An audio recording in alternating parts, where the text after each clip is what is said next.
Good morning, everyone. I am Riya Sinha, your SST teacher. Today, we are going to start our fifth chapter of geography, that is water. In this chapter, we are going to study about water, its different forms, sources of water, and obviously water cycle. Basically, if we think about water, first image which come to your mind is of river, waterfall, raindrops, or maybe water in your tap. Basically, it always comes to our mind that when rain puddles, then by noon the scattered water or the puddles water, where does it vanish? Where does the water go? So in this chapter, basically we will try to learn about it, that where does the water go. First of all, we will start this topic, water cycle. We will try to understand the meaning of water cycle. The sun's heat causes evaporation of water into vapor. When the water vapor cools down, it condenses and forms clouds. From there, it may fall on the land or sea in the form of rain, snow, or sleet. The process by which water continuously changes its form and circulates between oceans, atmosphere, and land is known as the water cycle. Say that our earth is like a terrarium, then it must be right. First of all, let's understand the meaning of terrarium. Terrarium is an artificial enclosure for keeping small house plants. You can make of your own terrarium also. You just have to take a small jar and fill 1/4 of a jar with soil and press it well. Then put thin layer of humus on the top, plant the largest plant first and then arrange some smaller ones around them. Then spray the arrangement with water and close the jar. The water that evaporates from the leaves and soil condenses and falls back in the forms of drops of water. So, your terrarium is ready. So, we can say that our earth is like a terrarium after seeing or learning about the water cycle. The same water that existed centuries ago still exists today because water is only changing its form. The water used to irrigate a field in Haryana may have flowed down the Amazon River 100 years ago.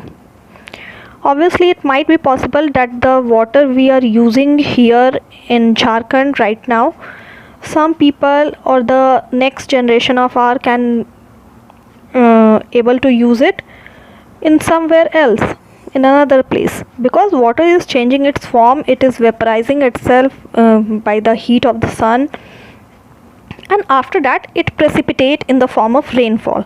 So where does it precipitate? It is not fixed that the water which is heated up from here can only precipitate in this place. So you can't say that. The major sources of fresh water are the rivers, ponds, springs, and glaciers. The ocean bodies and the seas contain salty water. Obviously, you all are already aware of it, that oceans and seas are having salty water. The water of the oceans is salty or saline as it contains large amount of dissolved salts, and most of the salt is sodium chloride or the common table salt which we used to eat. So here the main sources of fresh water is obviously rain, and the other sources of fresh water are rivers, ponds, springs, and glaciers.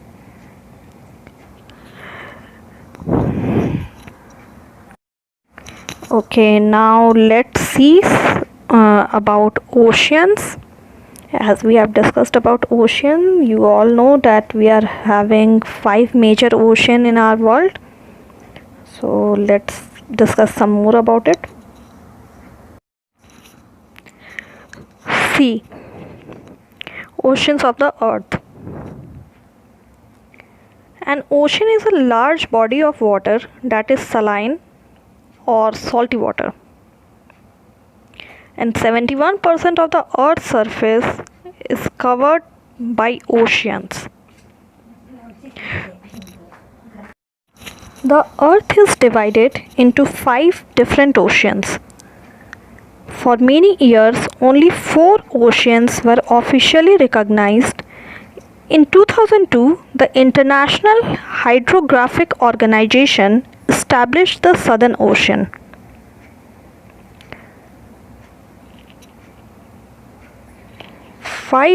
The Pacific Ocean is by far the world's largest ocean.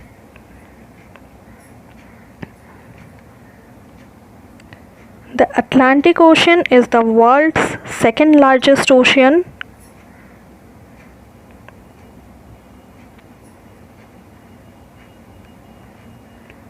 The Indian Ocean is the world's third largest ocean. First is Pacific, second is Atlantic, and the third is Indian Ocean. The Southern Ocean is the world's newest and fourth largest ocean.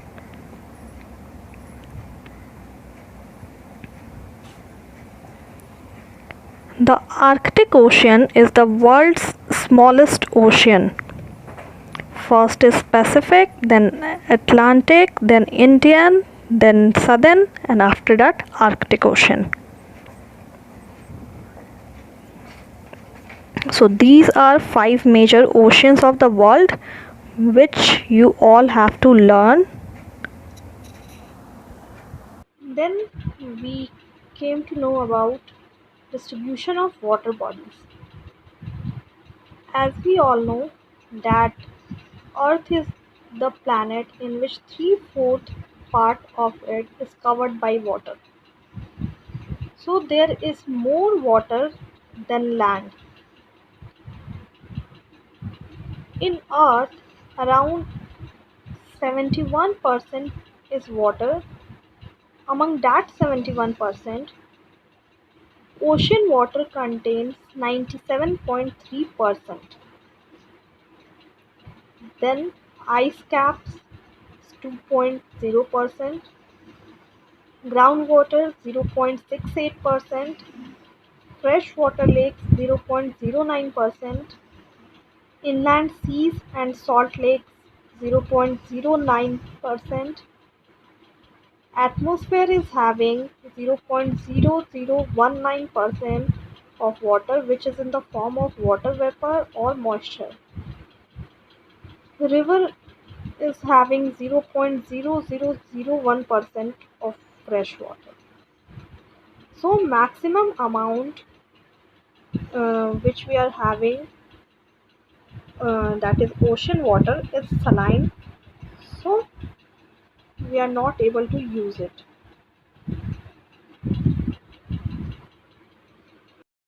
Ocean circulation. There is something magical about walking bare feet on the seashore, the wet sand on the beach, the cool breeze, the seabirds, the smell of the salt in the air, and the music of the waves. Everything is so fascinating or pleasant that we humans always want to do these kind of things, always want to experience these kind of things. So, unlike the calm water of ponds and lakes, ocean water keeps moving continuously. It is never still. The movements that occur in oceans can be broadly categorized as waves, tides, and currents. Now, let us study about these three categories one by one. So, let's start a new topic, that is waves. When you are playing throw ball on the beach and the ball falls into the water, then what happens? Obviously, it is fun to watch how the ball gets washed back to the shore by the waves. When the water on the surface of the ocean rises and falls alternately, they are called waves. Obviously, this rise and fall of water of the ocean, they are called waves.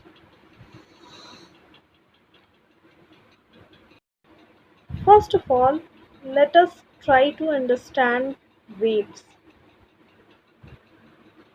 Topic, that is tide. The rhythmic rise and fall of ocean water twice in a day is called a tide. Again, I am repeating it. Listen to me carefully and try to learn it. The rhythmic rise and fall of ocean water twice in a day is called a tide. It is high tide when water covers much of the shore by rising to its highest level, and it is low tide when water falls to its lowest level and recedes from the shore. So, the rhythmic rise and fall of the ocean water is called a tide. It is of two types, high tide and low tide. We can say it as high tide when water covers much of the shore by rising to its highest level. When the ocean water rise, rises to its highest level and covers much of the shore, then it is known as high tide. And when water falls to its lowest level and recedes from the shore, then it is known as low tide. The strong gravitational pull exerted by the sun and the moon on the earth's surface causes the tides. This tide is caused by the strong gravitational pull exerted by the moon, or some for some extent by the sun also. So the water of the earth closer to the moon gets pulled under the influence of moon's gravitational force and causes high tide. During the full moon and new moon days, the sun, the moon, and the earth are in the same line and the tides are highest.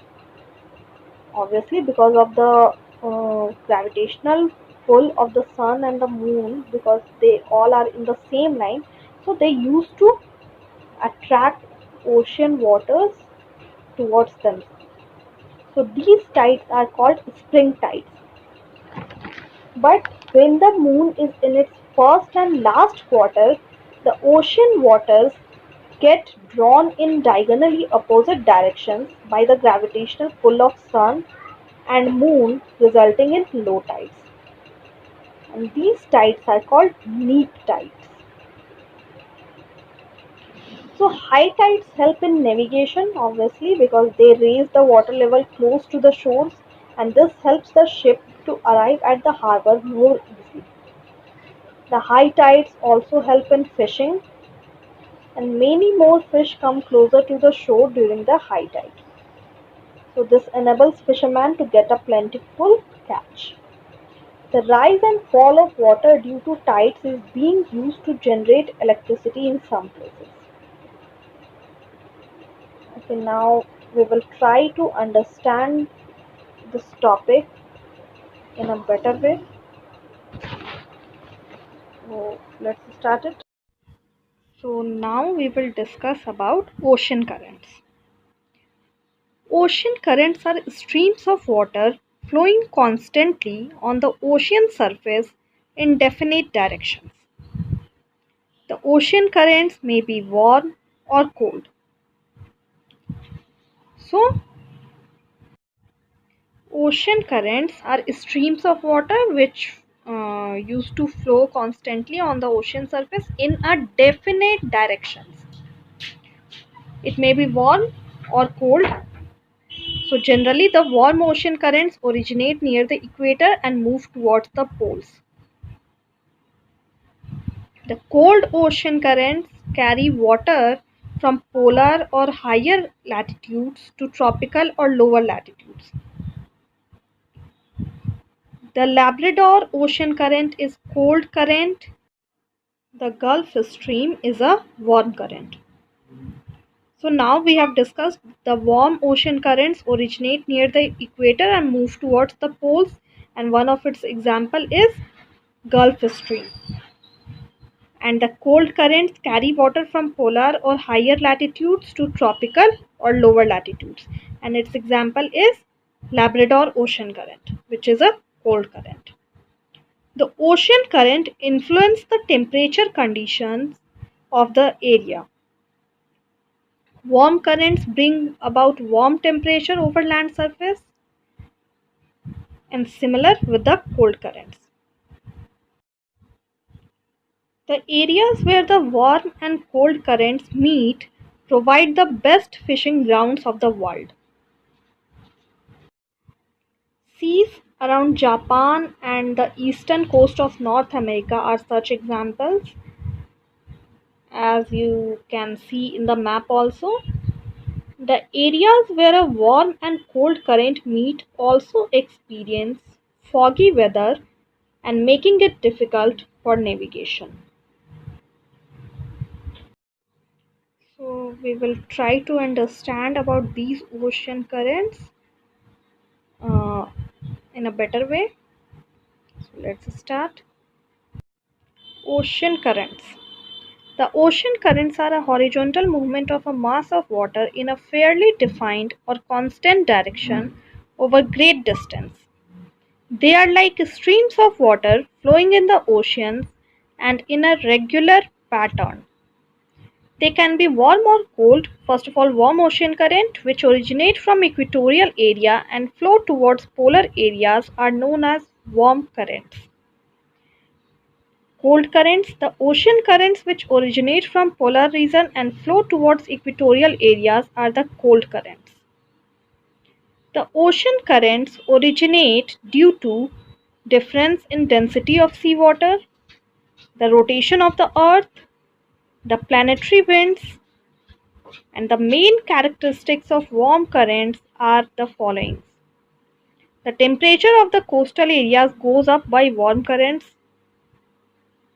Warm currents help in navigation. Warm currents keep the path even in the polar region free from ice. That's all. We have completed the explanation part of this chapter.